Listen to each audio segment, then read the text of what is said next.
தற்போதைய செய்தியை பார்த்து கொண்டிருக்கிறோம்.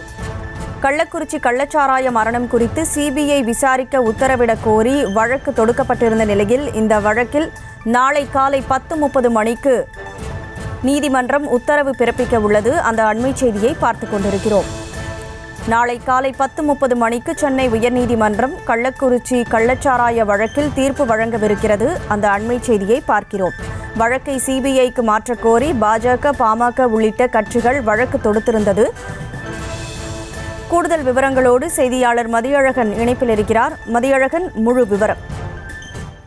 கள்ளக்குறிச்சியில் விசச்சாராயம் அருந்தி 70க்கும் மேற்பட்டோர் உயிரிழந்தது தொடர்பான வழக்கின் விசாரணையை சிபிஐக்கு மாற்றக் கோரி அதிமுக, பாமக, பாஜக உள்ளிட்ட கட்சிகள் சார்பில் சென்னை உயர்நீதிமன்றத்தில் பொதுநல மனுக்கள் தாக்கல் செய்யப்பட்டன.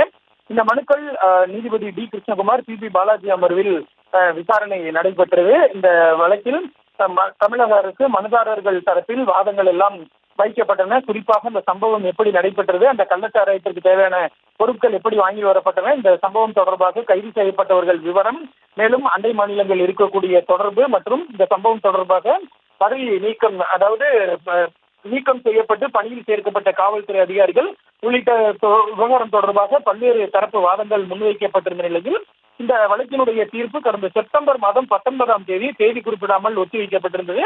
இந்த நிலையில் இந்த வழக்குகளில் நாளை காலை 10:30 மணிக்கு சென்னை உயர்நீதிமன்றம் தீர்ப்பு வழங்கப்படும் என அறிவிக்கப்பட்டிருக்கிறது.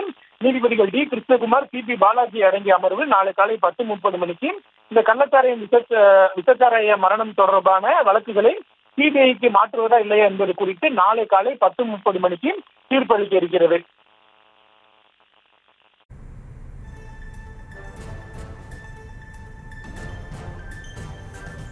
விவரங்களுக்கு நன்றி மதியழகன்.